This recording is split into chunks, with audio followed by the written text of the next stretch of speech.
This hour is sponsored by the Chokehold. The opinions expressed are those of the host and not of the staff, management, or ownership of WVOJ. Well, it's a big show.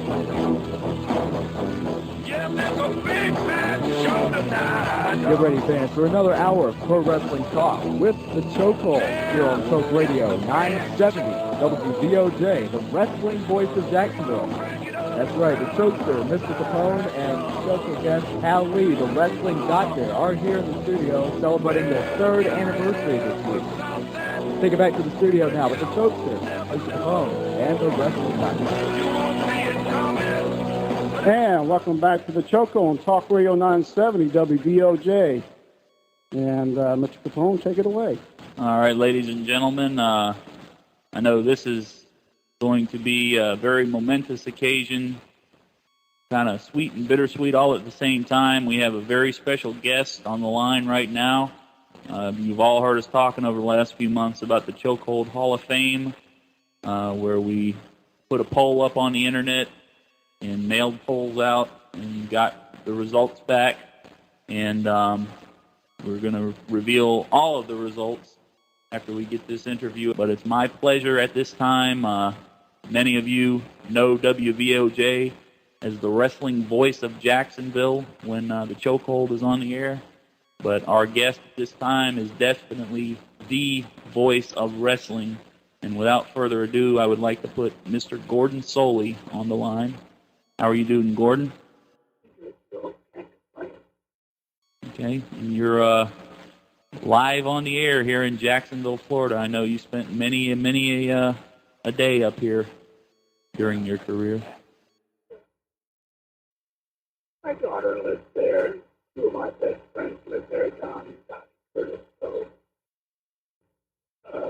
Jacksonville's sort of a second home. Okay, and I guess at this time I would like to congratulate you on being inducted into our first inaugural Hall of Fame here on the Chokehold Radio Show. You beat the competition with a whopping 47% of the votes. Jim Ross only received 13%, so Gordon, it is my pleasure to say that you are definitely the first announcer inducted into our Hall of Fame. I really appreciate that. It's a real honor.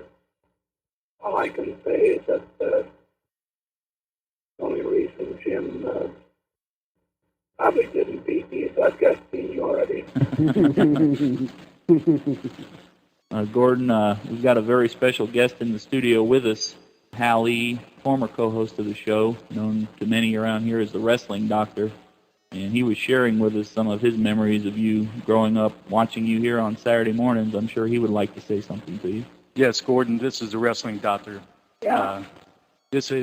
You are probably one of the most beloved men in Florida for what you've done and how you've supported the wrestlers and wrestling all through your career and how you've meant so much to wrestling fans everywhere. We are so honored to hear from you, and we are so happy to hear from you. Well, can I just say that this is my last official time on the air, either television or radio. I will not do anything further because I realize that there's not enough, voice left to do anything with anyway. So I'd kind of rather leave the memory of what it was rather than what it is today. Mm-hmm. But it's been a pleasure over the years. I've thoroughly enjoyed it. I wouldn't trade it for any other position in the world. There's no question about that.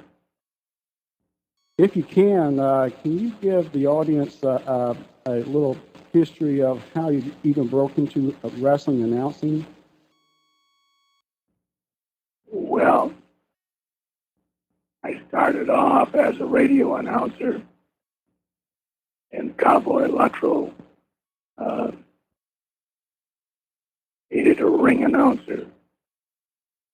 So he asked me. I was interviewing wrestlers on Monday night on my sports show on radio.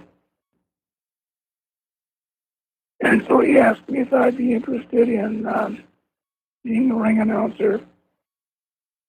Well, I said, what does it pay? In those days in radio, I was making $50 a week. And he said it'd pay $5 a night. Well, that was a 10% increase. So I jumped on it. And I'd go down once a week and introduce the matches live from the ring. That eventually graduated into, I started to break into television, and eventually it broke into television. They tried several others, but I guess I was the only one who knew the difference between a wrist lock and a wristwatch, and the other guys were all, I guess, more interested in making stars out of themselves. I recognized early on that the people were tuning in to watch wrestling, not me.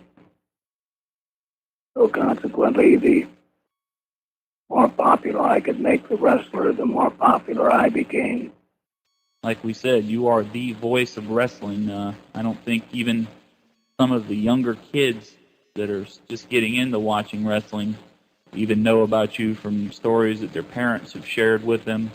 I myself started watching wrestling in 1983, and my first introduction to it was really the Florida Championship Wrestling show that you were hosting. Yeah. And like I told you in the letter I had sent you, really in my mind, nobody really compares, or I think ever will compare, that you did have for this business. Well, The way that you presented yourself and your way of calling the matches. You've got so many catchphrases throughout the years that people love and, yearn to hear over and over again in today's announcing. And it's a sad situation that you are not able to do this anymore, because I know there will never be another Gordon Solie in this business.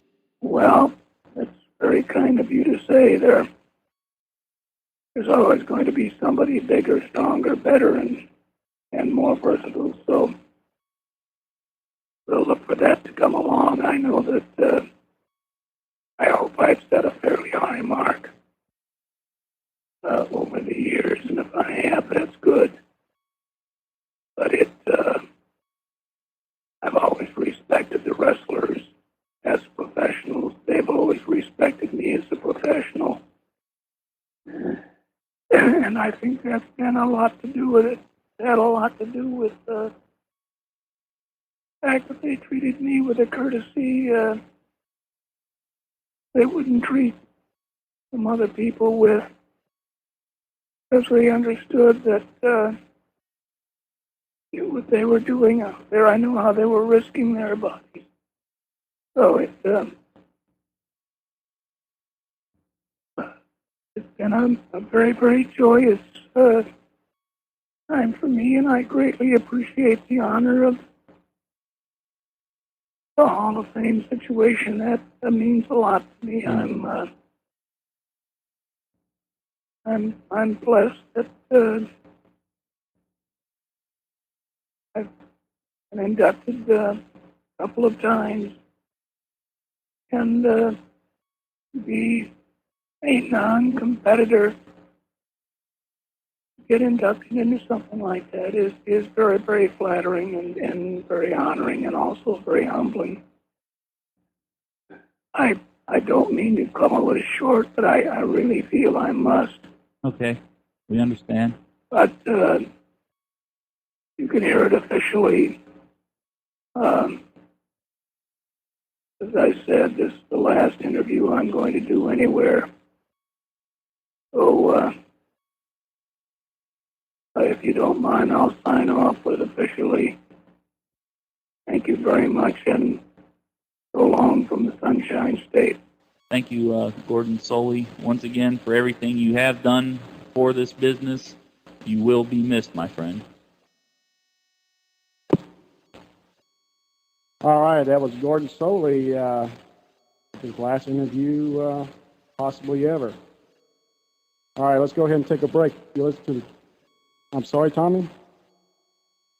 Okay. I think those were probably the 6 most memorable words ever uttered on this show. And it came from probably the senior announcer, TV personality that I remember in my lifetime.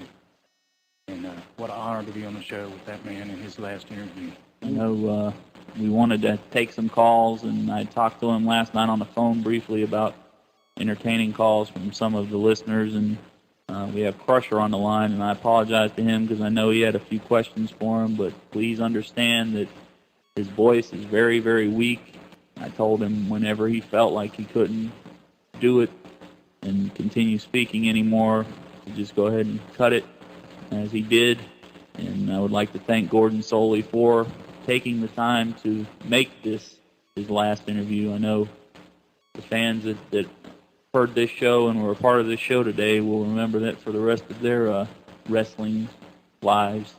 I'd like to also thank Don Curtis and his wife Dottie for helping to set that interview up. Yes. And Don Curtis is going to be with us a little bit later on in the show, as well as Hallie. We've got some very special plans for the both of them. I'm not going to wrestle Don. No way. I think Don could take you. I think he could too. You seen the size of his hands? Yes.